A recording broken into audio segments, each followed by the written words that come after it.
it's time to sit back and relax with your favorite drink. And listen.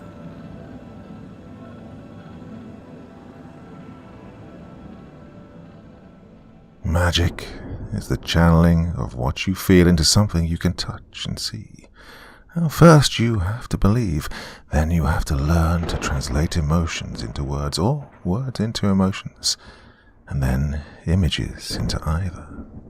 The power of thought at the center of tonight's two stories, each one half of the same story. We begin tonight with I work in a morgue.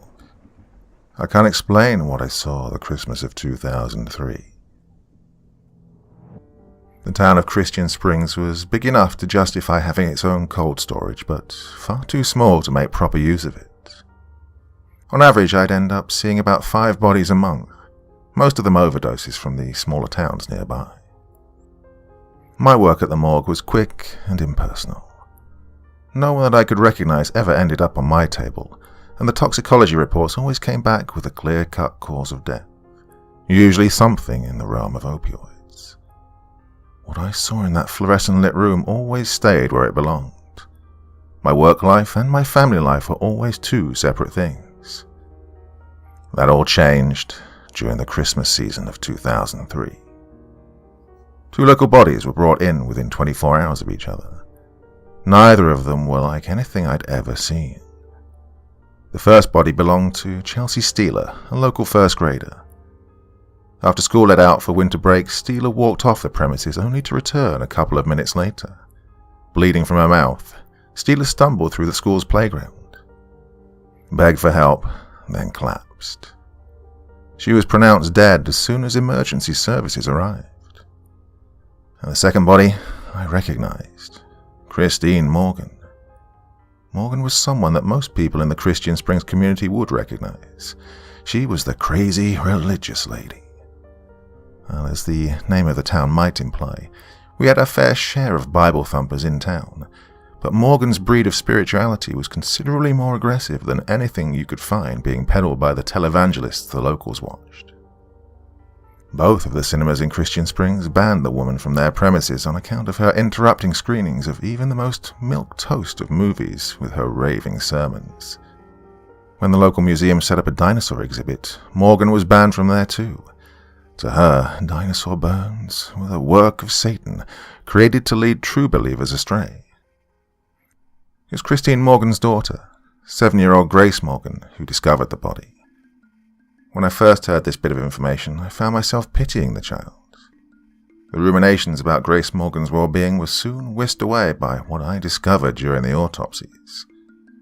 Both of the bodies exhibited internal damage, the likes of which I'd never seen or read about before.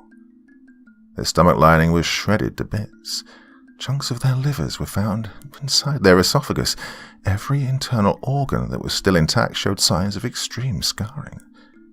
It was as if something had torn them up from the inside.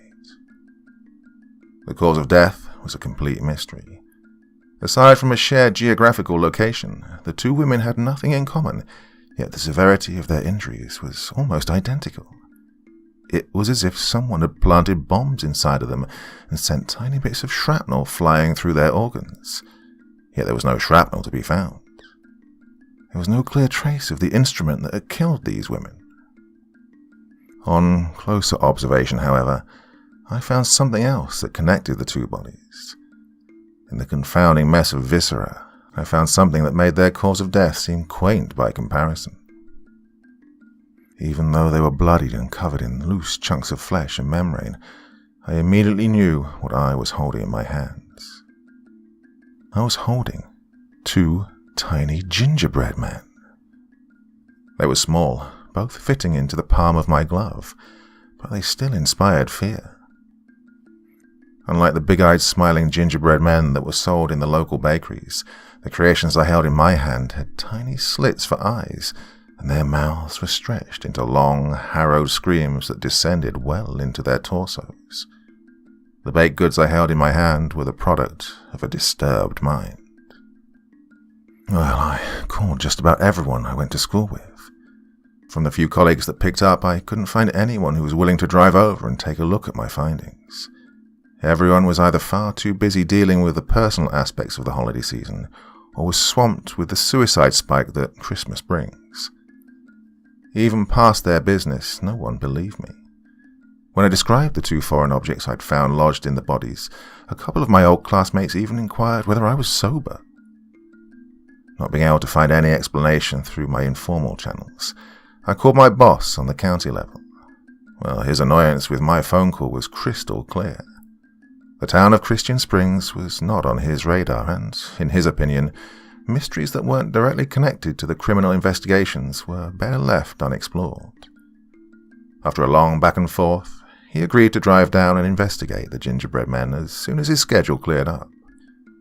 He suggested that I shouldn't go into details on my report if I didn't want to undergo a psychological evaluation. Well, I filled out the report as best I could, but the cause of death still ended up as unknown. After a couple more phone calls to old colleagues who didn't pick up the first time around, I gave up. The mystery of the gingerbread man would have to wait until after the holidays. I placed the cookie creatures face down in a glass jar, put on my coat, and drove back home. My wife didn't like me talking about work at home. In fact, she didn't like me talking about work at all. Whenever the question of what I did for a living came up at dinner parties, she'd quickly say I worked with the police or call me a doctor, and then quickly change the topic. When I came home that evening, I didn't mention anything about the gingerbread men, but all night long those slitted eyes haunted me. I dreamed of my son walking into our bedroom in the middle of the night, clutching his stomach. I dreamed of my wife getting up to comfort him, but soon keeling over in pain as well. I dreamed of my family lying on those metal slabs, of me cutting their chests open, finding nothing but pink mush where their organs should be. When I woke up that morning, I was overjoyed to find my wife sleeping next to me, unharmed by the baked monstrosities that tore through my sleep. But the joy didn't last long. My family might have been alive, but those 2 gingerbread men were still real. They were still waiting for me in the examination room. During breakfast, my son excitedly told me about his last day of school. I knew he went on a field trip to the museum. I'd signed the permission slip for it after all, but all my son could talk about was the gingerbread man his class had made in the morning. I kept on trying to ask him what his favorite dinosaur exhibit was, but all my son could talk about was his newfound interest in baking. The house phone rang. My wife picked it up. Whatever was being said on the other line made her visibly uncomfortable. When she came back to the table, she simply resumed eating. It wasn't until my son went outside to play with his friends that she told me that the school had called. One of my son's classmates had suddenly died. The teachers were calling the parents to let them know. "Chelsea Steeler?" I asked. She immediately noticed the beginning of a conversation she didn't want to have. "Let's not tell him until after Christmas. Let him be a kid for a little longer." I didn't argue. I didn't share the details of what I'd found inside of Steeler's body. Instead, I told my wife that there was some last-minute paperwork I had to take care of in the examination room before I fully clocked out for the holidays. And it wasn't entirely a lie. I did spend some time going through the autopsy report making sure it didn't sound completely mad, but it wasn't the reason I drove back to work that day. My real reasons were lying face down in a glass jar. Yet when I took the jar out, the gingerbread men weren't lying down. They were pressed up against the glass, facing the outside world. There was no doubt in my mind that the creatures had shifted. That they'd somehow stood up in my absence and were looking out into the world with their slitted eyes. For a moment I stood there, confounded by the blood-covered baked goods staring back at me. Yet the longer I stood in the empty examination room, the more I thought about my family. Beyond the corpses, beyond the ripped-up muscle and flesh, I had a family. Back home, my wife and son were waiting for me. I closed the cupboard that held the gingerbread men, shut off the lights, and drove back home. It was difficult to keep the malformed creatures out of my head on the drive back. The mysteries of my professional life dissipated beneath the sheer pleasure of spending time with my family. After lunch, the three of us went outside to build a snowman. 2 big eyes with Christmas ornaments, a thick carrot nose, and a wide grin of coal. The creature that my son had constructed wiped away any memory of the howling gingerbread men in the examination room. Once the snowman in our front yard had been completed and the sun had set, the three of us settled down on the couch and watched a Christmas movie. Well, I scarcely paid any attention to what was on the TV. Whatever was on the screen was irrelevant, just a bright backdrop to a calm evening spent with those I loved. It wasn't until my wife and I were falling asleep that I thought about my work again. Just as she drifted off to sleep, she mentioned that she'd have a talk with our son about bullying. While I was off finishing my paperwork, my son told my wife about one of his classmates tormenting the daughter of the weird religious lady. Apparently the bully had taken the girl's gingerbread man and ate it in front of the whole class, embarrassing the poor kids. "Christine Morgan's daughter?" I asked. "Probably," my wife said, yawning. "Was the bully Chelsea Steeler?" I asked. "I don't know. He didn't use names," she said, yawning again. "We should talk to him about standing up for the weaker kids." For a moment I thought about breaking the unspoken rules of my marriage and telling my wife about the 2 corpses in the examination room, but that moment dragged on for too long. By the time I started to whisper my worries, she was already asleep. My mind was still desperately trying to make connections between the 2 bodies and their gruesome deaths, but I forced my eyes shut and tried to get some rest. Well, I hoped that some sleep would help me forget about the gingerbread man. It didn't. I woke up drenched in sweat with my heart racing. In my dreams, I saw my family sitting in the kitchen making gingerbread men. My wife and son seemed so happy, so full of life, so innocent. Yet the cookies that they made shared none of their joy. Slitted eyes and maws of crimson stared back at me from the kitchen table. Slitted eyes that blinked and maws that chomped. Before I could warn them, before I could save my family, the gingerbread men leapt into action. Soon enough, my wife and son were gone, and all that remained of them was blood and mangled skin. Seeing the kitchen clean and free of death brought a tiny bit of calmness to my mind, but I knew that what I truly needed was sleep. With a generous helping of sleeping pills and a nightcap, I returned back to bed. At first, the thoughts of Morgan and Steeler tugged at my mind, but soon enough, I fell into a deep, dreamless sleep. I woke up to an empty bed that morning. For a moment, past the chemically induced grogginess of my slumber, I found myself worrying about my family being kidnapped by a group of possessed gingerbread men. Walking down to the kitchen and finding my wife and son safe and sound calmed me somewhat, but the calmness didn't last. They were baking gingerbread men. Their creations were unlike the ones I'd seen in my dreams. The cookie men they made were cheery and happy and full of pep, but that didn't matter to me. All I could think about were those slitted eyes and screaming maws.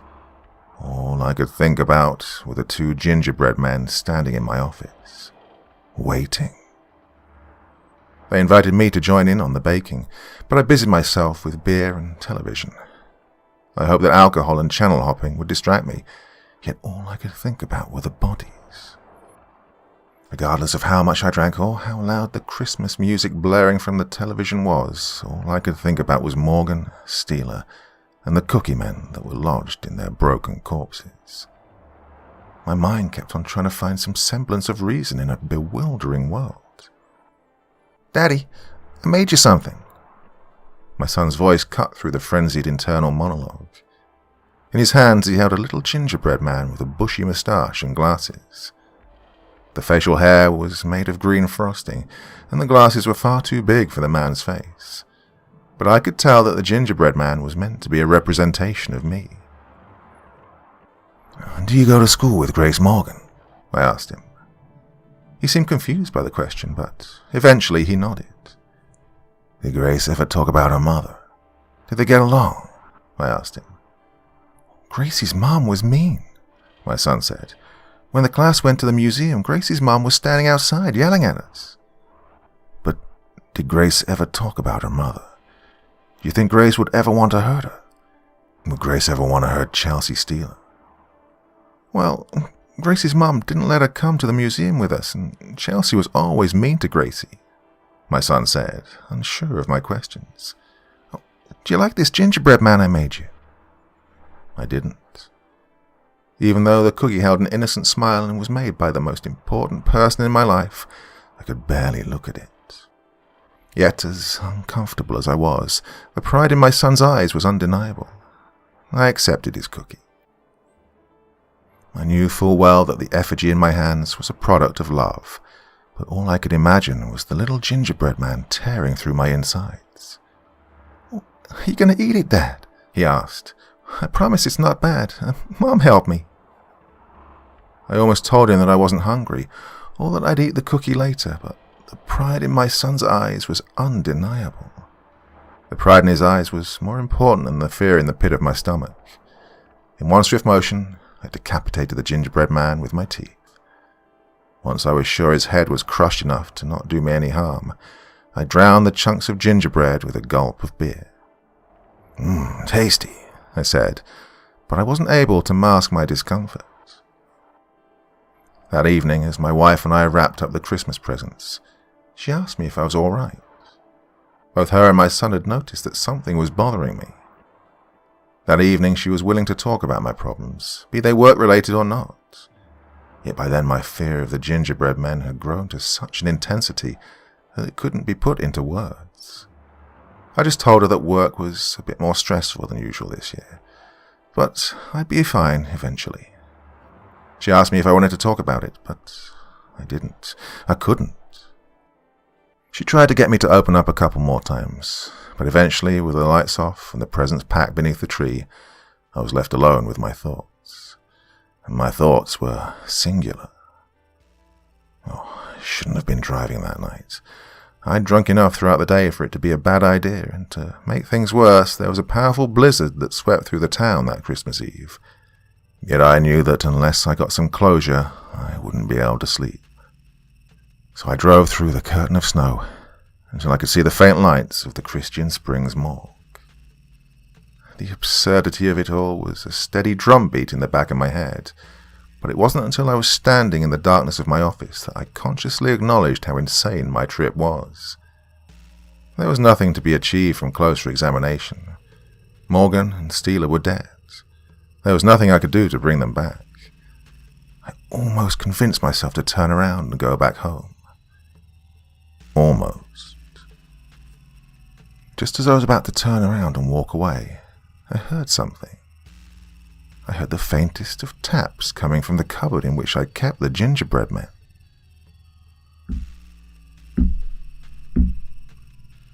Like little claws knocking on glass.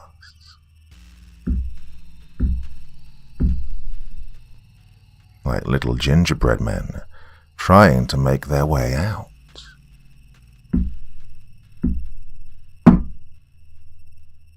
With my heart in my throat, I opened up the cupboard.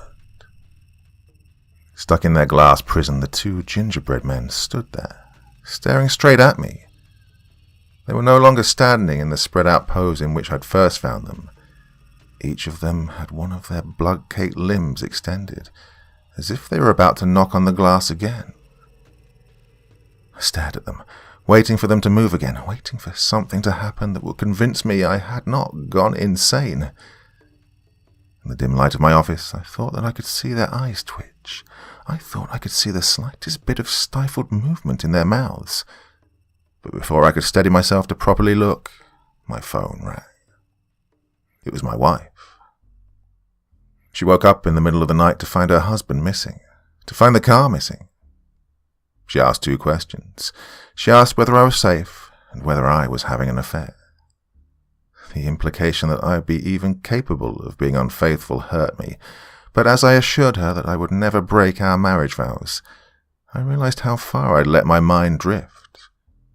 I closed the cupboard, slid down to the floor of the examination room, and told her everything. I told her about Steeler and Morgan's unfathomable internal damage.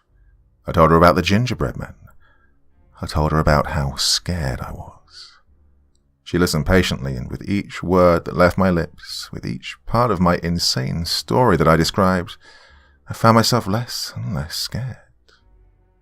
Well, the cause of death was still a mystery, but the pure act of explaining the gingerbread theory made it seem less inconceivable. The murderous gingerbread men were not real. What was real was my worried wife who was waiting for me at home. Once I was all talked out, she asked me to come home. I did. As I shut off the lights and left the examination room, however, the tiniest bit of doubt slithered into my mind. I ignored it and drove back home. The steadily rotating cast of extended family members that came through our house kept me occupied for the next couple of days. All worries of murderous gingerbread men disappeared beneath the fear that my mother-in-law inspired in me, but that fear wasn't something that haunted my dreams. That fear was manageable. When my wife and I had decided to tell our son about Chelsea Steeler, he didn't seem overly concerned. Apparently his friends had already told him. Just about everyone from his class knew as soon as the playground rumour mill got going. He just never brought it up because he knew that Mummy didn't like talking about death in the house. The kids seemed pretty comfortable about the concept of mortality. But, well, what can one expect from a child whose father works with the police? A day before New Year's, I got called back into work. Another overdose from a town nearby. The ghastly gingerbread men had left my mind completely by then. I simply consigned them to be a part of some minor mental breakdown.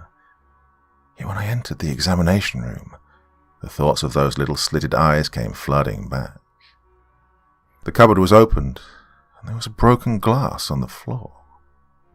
The gingerbread men had escaped. I spent most of January sleepless. I kept on thinking that somehow those two strange creatures made of gingerbread would come and track me down, that they would hurt my family and me because I was aware of their existence. But they didn't. Life carried on as normal. My boss agreed that Morgan and Steeler's injuries were difficult to explain, but he also insisted that they were not important enough to investigate. After the first day of classes, my son informed me that Grace Morgan left town to go live with her grandparents, and that no one was particularly sad with the school bully disappearing off campus. Once it became clear that no murderous baked goods were coming after me and my family, the thoughts of those slit-eyed creatures drifted away into the realm of pointless mystery. I still don't understand what I saw the Christmas of 2003, but I resigned myself to the fact that I never will understand. Sometimes, however, when I find myself sitting in a bar after a medical examiner conference and colleagues start sharing stories of the bizarre and unexplained, I tell my tale of the gingerbread men. And sometimes, when the booze is flowing freely and people's tongues loosen, they tell me that I'm not the only coroner who's found baked goods inside of a mangled corpse. Thoughts are indeed powerful. They create realities, but alone they are not enough. Thoughts require our desire to lead a journey, our commitment to the experiences that life brings along, and the luck that we create in life. Now we flip the coin to its other side, with Buddy, the ugly gingerbread boy. The skies were the color of generous chocolate milk with clouds of bright cotton candy. From those clouds, like a welcome summer drizzle, came gummy bears. There wasn't a corner of Candyland where you couldn't bend down and grab a handful of the chewy treats to prolong your sugar high. You could eat gummies off the street and no one would yell at you. My mother didn't believe in heaven. She believed in the blinding light of an interrogation room where every soul was observed under the searing lens of religious dogma. Sugar was sin. Television was sin. Imagination was sin. The ice cream-tipped skyscrapers of Candyland would occasionally drip creamy goodness down to the licorice-paved streets below, but their true appeal was on the ground floor. Behind their caramel glass windows, there were televisions, giant screens of bright colour that would beam exciting, forbidden cartoons out into the world for me to watch. I'd spend hours behind those storefronts, licking the glass, indulging in the stories that Mother considered to be the work of Satan. School wasn't any better. At first, I was excited at the prospect of a place where I'd be free of Mother's fanatic raving, but Chelsea Steeler made sure that my suffering wasn't solely contained to my house. Well, she should have been in grade 3, but she was still in grade 1. 3 years don't make much of a difference in the adult world, but they do in the realm of children. They make a big difference. She was a head taller than anyone else in the class. She had the reach of a prize fighter, the jawline of an adult. She was also mean, really mean. Beyond the bright screens of the televisions, there were dark alleys of dark chocolate, and in those dark alleys, handsome men in long, flowing trench coats stood and mumbled in dark, soothing tones. They told me jokes which I did not understand, but I laughed anyway. I knew the jokes were dirty, and I knew Mother would disapprove, but I also laughed because it brought a smile to their dark, chiseled faces, and bringing joy into the world made me happy. I knew they loved me. Everyone in Candyland loved me. In Candyland I had friends, and with those friends I would laugh and dance and sing and go on adventures. But sometimes when I needed to be alone, I would climb up on top of one of the skyscrapers and watch the world beyond the city. Out in the marshmallow hills there were long-legged spider creatures of stiletto heels and breasts. The majestic animals roamed the world and breathed big tufts of orange smoke into the sky from their pink-tipped eyeballs. On the windy days, when smells of the candy-coated nature travelled through the city, you could smell the gentlest hint of cinnamon in the air. I spent most of my childhood in Candyland. It was the only place where I could find respite from Mother's fire and brimstone preaching and Chelsea Steeler's angry fists. But the older I got, the more I realized that escaping my miserable life through daydreams wouldn't change anything. When I was young, I didn't think there was any amount of candy that would make the suffering end. But I was wrong. The tired announcement from Mrs. Abbasi about the last day of classes before winter break was accompanied by a lively parade in Candyland. I would be forbidden to join the class on the end-of-day field trip to the Natural History Museum. Mother refused to sign any permission slip that would lead me to seeing dinosaurs, but a celebration was still in order. Before the field trip, the class would gather in some home-ed kitchen and bake gingerbread men. The concept thrilled me to my tiny 7-year-old core. I'd get to use my hands and my imagination to make something. I'd get to design my own little gingerbread man. I'd get to design my own little friend. Marching bands of ginger folk filled the streets of Candyland in celebration, and when I wasn't dancing or singing from the sheer joy I felt in my heart, I was surrounded by sugary suitors. They all suggested that I paint their face on my new friend. They were all beautiful, and I told them that. But deep inside I'd already chosen the smile that I would see on my gingerbread companion. I'd already chosen his name too. He'd be Buddy, the gingerbread boy. He couldn't be a man. A gingerbread man would be too big. If I hid a man in my room, Mother would find him and crush him to little bits before the week was over. No, Buddy would be a tiny gingerbread boy, a friend I could tuck away in my bedstand drawer and hold for safety if Mother's feverish midnight prayers ever got too scary. When the day of the gingerbread came, my hands were steadier than they ever were in any arts and crafts class. I wanted to make sure that my new friend would be perfect. As I worked away at his blue frosting pinstripe suit, the rest of the classroom disappeared. The arguing kids, the cheesy Christmas music, Mrs. Abbasi reading a newspaper by the desk. The outside world faded away and I was left alone with my masterpiece. I was going to make him so beautiful. He'd have the brightest smile and the biggest eyes. After he'd be done and dolled up, everyone would say, "Wow, what a handsome gingerbread boy." But no one outside of my imagination has ever said that. Just as I was about to start applying frosting to the gingerbread boy's face, I felt a sharp pain in the back of my head.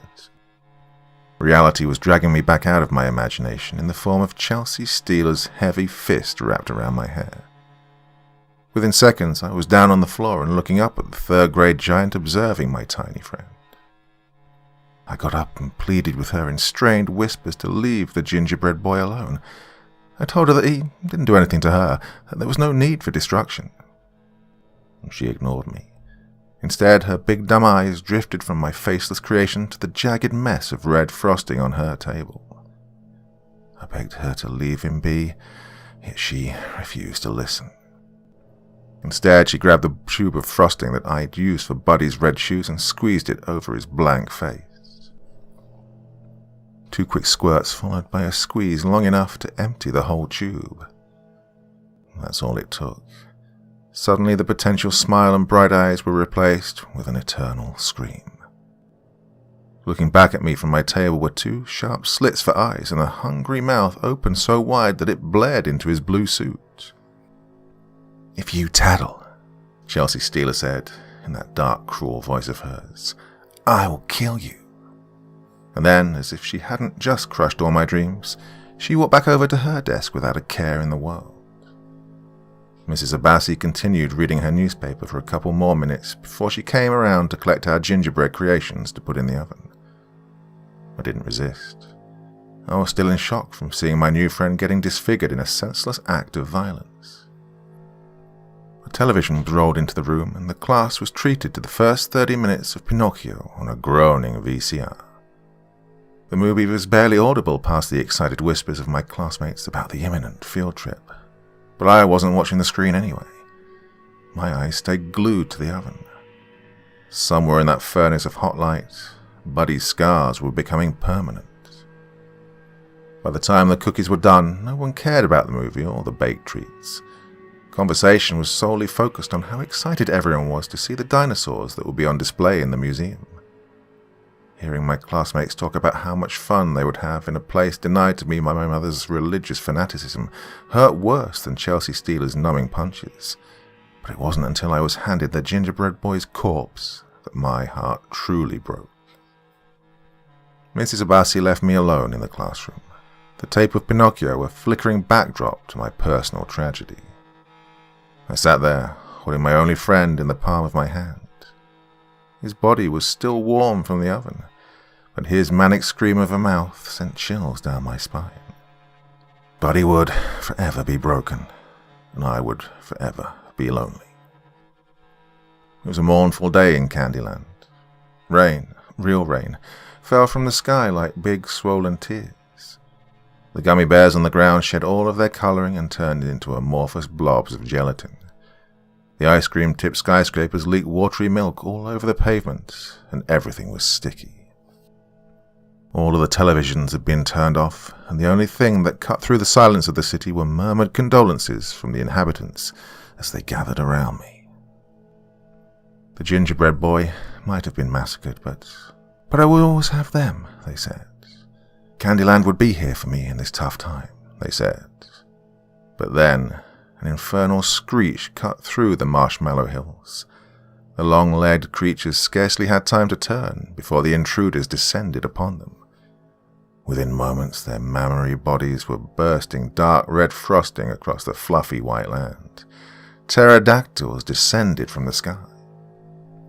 The cries of the infernal lizard birds on the horizon were soon joined by shrieks of panic from the streets of Candyland. Heavy hooves of beaked monstrosities shook the city to its foundation.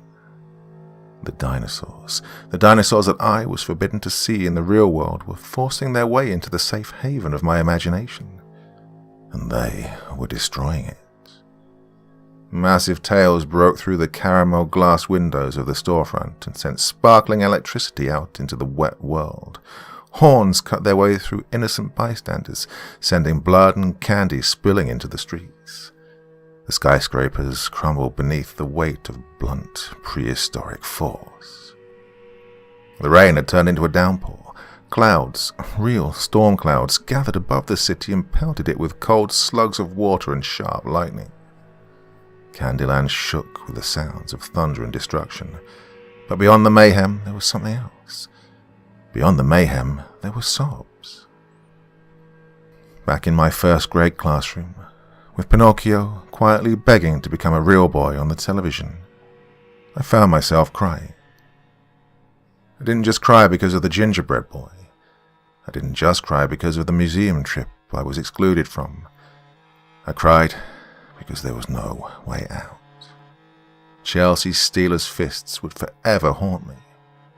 Mother's screeching voice would forever haunt me.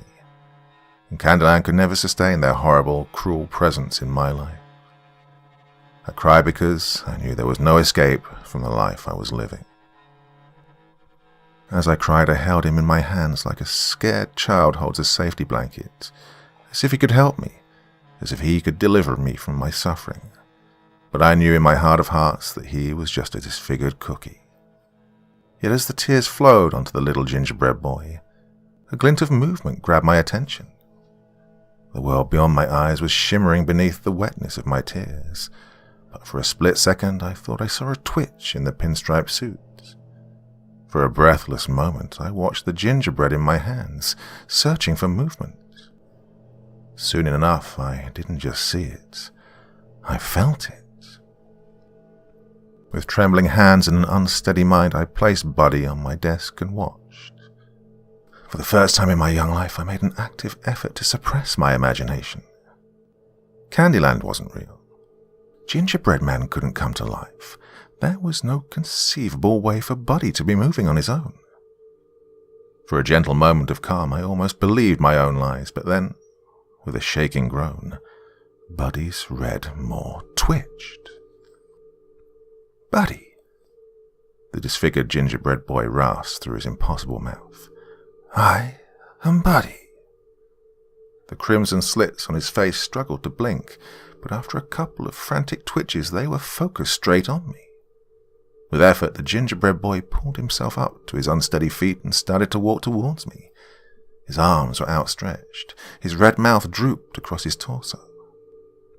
"I am Buddy," he said. "I'm Buddy the gingerbread boy." Every muscle of my tiny being was seized with panic. I couldn't look away, I couldn't move, I couldn't scream. Instead of a cry for help, all I managed to let out was a terrified wheeze. With each crumb-filled step, Buddy's footing became more confident. Soon enough, he was marching towards me like the friendly gingerbread men that Mrs. Abbasi would read us stories about in the library. But those gingerbread men were friendly and pretty. Buddy was neither. "Buddy," he strained as he hopped off my desk and into my lap. "I am Buddy, the gingerbread boy." My body continued to ignore all of my panic-riddled orders as Buddy started to crawl across the itchy sweater I was wearing. I was frozen in a frenzy of fear, and the only thing I could manage to do was shake. Yet my convulsions did little to stop Buddy's progress. He just gripped my clothes tighter, tearing away clumps of fluff as he traveled up my body. His fingerless hands pinched my skin with every grab of flesh that he took, but soon enough his climb stopped. Buddy had his rough hands gripped around my throat. Each frenzied breath my body demanded became more difficult to grasp. "I am Buddy, the gingerbread boy," he said, squeezing, "and I love you."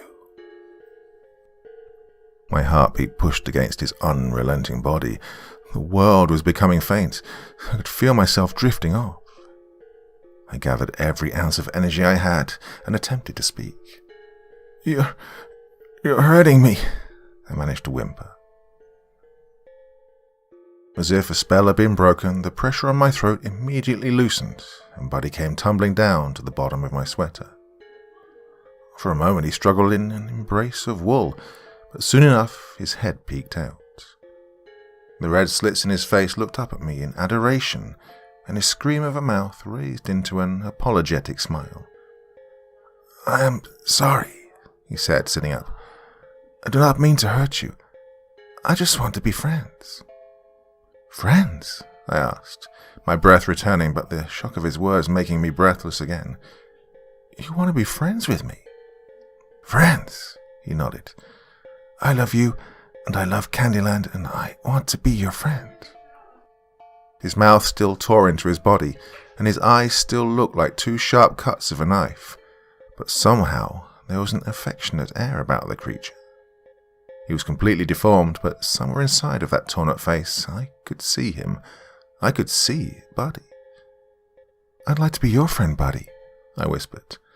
"I'd like it very much." Without a moment's hesitation, Buddy scrambled up my sweater and back towards my neck, but this time he didn't choke me. This time he hugged me. I don't know what we talked about first. All I know is that we talked. We talked the same way that the other kids would sit and chat about the color of the sky, or how snowmen were neat, or what their favorite pizza topping was. My first conversation with a real friend was more calming than I could have ever imagined. Yet, as we chatted, our conversation drifted from life-affirming small talk to more painful topics. Every word I said about Chelsea Steeler or Mother drained the joyfulness out of the gingerbread boy's face. Soon enough, the gaping hole in Buddy's chest wasn't smiling anymore. It had turned into a violent snarl. "No one treats my friend like that," he yelled, his stretched mouth turning the shade of blood. "You have to fight back. You can't let them hurt you like that." I asked him how I could fight back, how I could stop the constant barrage of sadness that the two brought into my life. I begged for an answer to my suffering. Buddy's slitted eyes furrowed into deep thought. A couple times the giant red splotch at his core moved as if it was about to announce a plan, but nothing came of it. "I do not know, friend," he finally said, "but together we can defeat them. Together we can rebuild Candyland and make life a song." "Together," I whispered. Moments later, the door to the classroom opened to a horde of happy kids clutching plastic dinosaurs. On any other occasion, I would have felt jealous of their toys and the fun afternoon they were so loudly chatting about. But with Buddy snugly sitting in my sweater, I was completely content with what I had. When Mrs. Abbasi started writing out our winter break assignments on the chalkboard, I put Buddy next to my day planner. All of those workbooks that we had to read, all of those art projects we had to start, I knew that I'd work on them with my gingerbread friend by my side.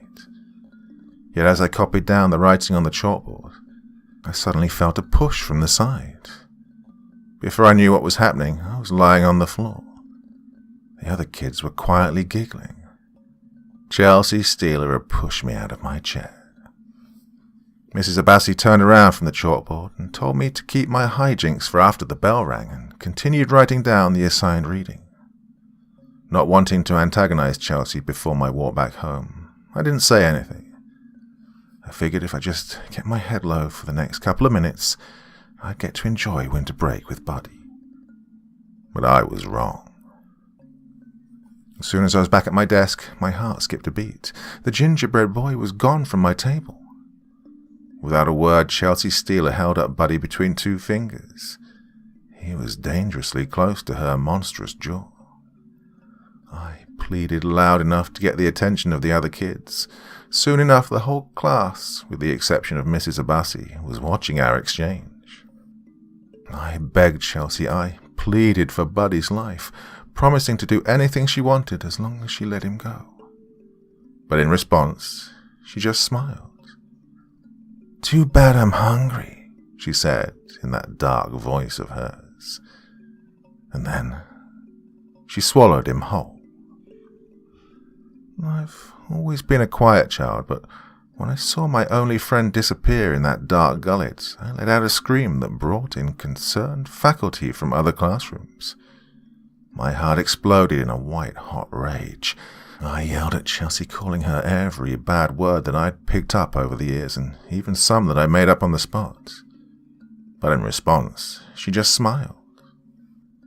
I breathlessly explained what happened to Mrs. Abbasi, but in response she just asked Chelsea if I was telling the truth. "No," Chelsea said in that dark voice of hers. "She's making it all up." I yelled for the other kids, pleading for someone to take my side, begging for someone to tell the truth, but everyone just looked down on their shoelaces. Chelsea Steeler was not known for being kind to snitches, and no one wanted to get hurt on my account. Everyone here is lying, especially Chelsea Steeler, I yelled in exasperation. This did not sit well with Chelsea.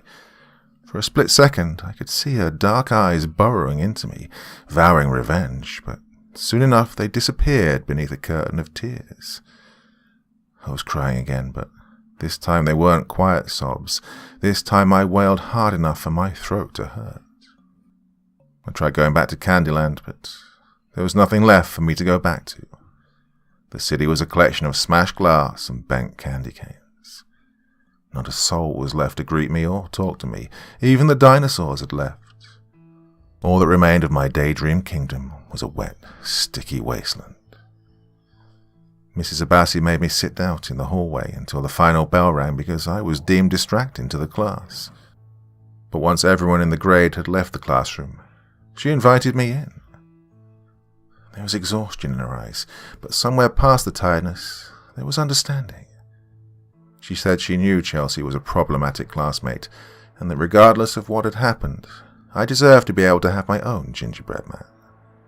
There was still some dough and a couple of tubes of frosting that I could take home for winter break. Well, I knew Mother would never let me make a mockery of God's image in the oven, and I was still recovering from the heartbreak of losing Buddy. But Mrs. Abbasi's gift was a gentle band-aid for my broken soul. That band-aid didn't stay for long. Moments after I left school, just as I was starting to daydream about how I would bake a new gingerbread boy in the middle of the night, I felt a sharp pain in my jaw. Before I knew what was happening, I was lying on the pavement with a loose milk tooth rattling in my mouth. "No one calls me a liar," she said in that dark voice of hers.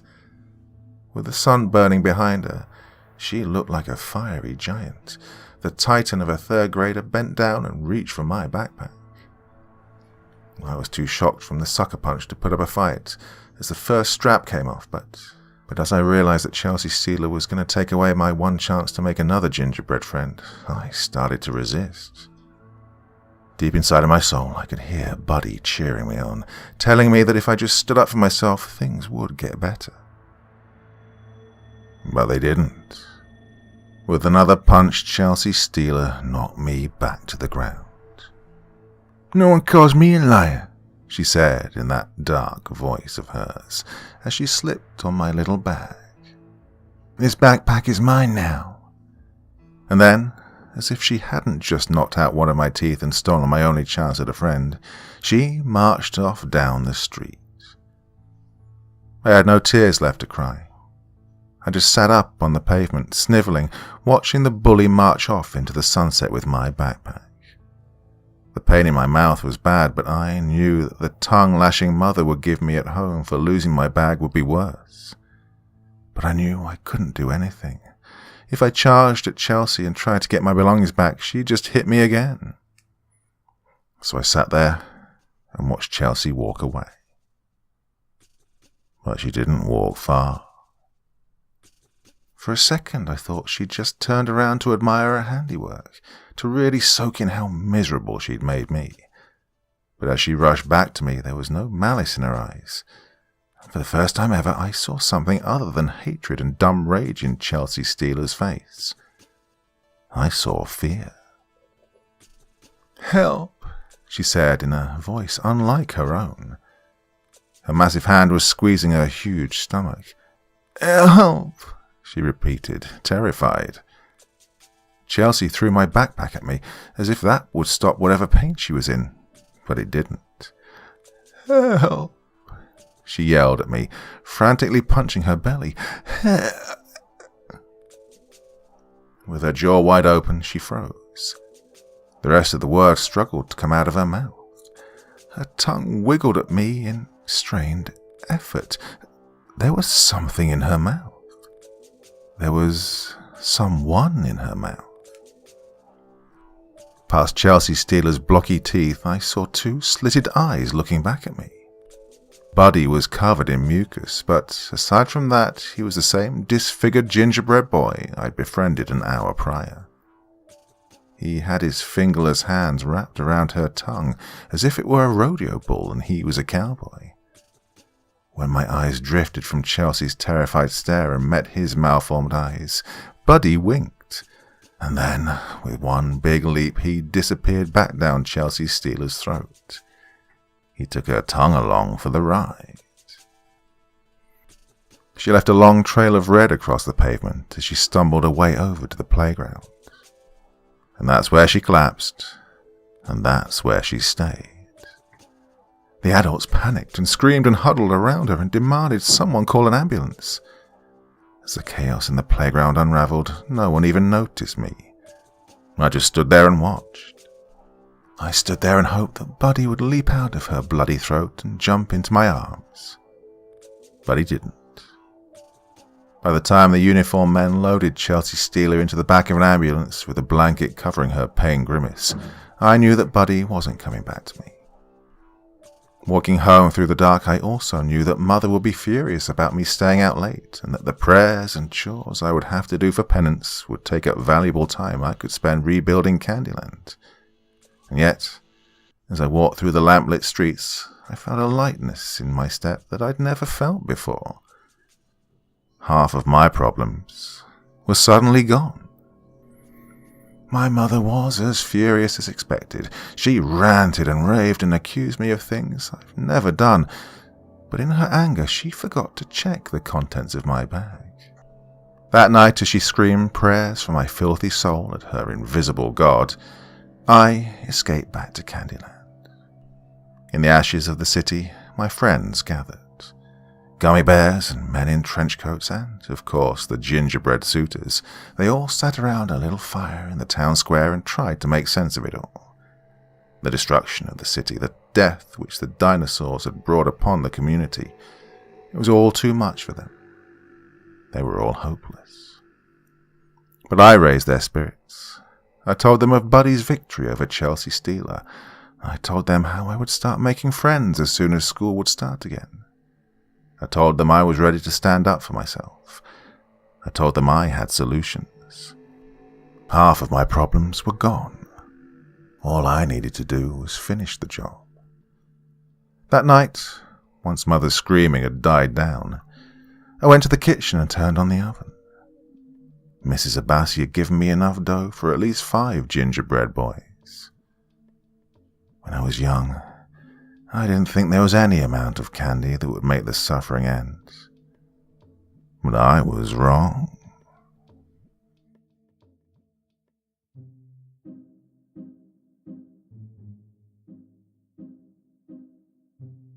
So always nice to be working with an author that I haven't worked with before. And this one was a particular treat. A couple of phenomenal stories right there. And, well, he's got his own YouTube channel, so I've linked to it in the video description. Please go and check out his own work as well. He records his own stories, and I think he does some other stories from other authors as well. But really good. And he gives advice to other writers looking to get started. And, of course, that's what I thrive on. Dr. Creepin's Vault, the subreddit I set up so you could share your stories with me. And pretty much everything I do comes from there, with, as with tonight's case, the odd exception here and there. But I'm always looking forward to stories from you all. I started writing myself, so maybe some of my own stories will be appearing on the channel next year. Next year, 2021. Full of promises after the shit show we've been going through recently. But anyway, enough of that for one evening. Might be back tomorrow in some shape or form, not quite sure yet.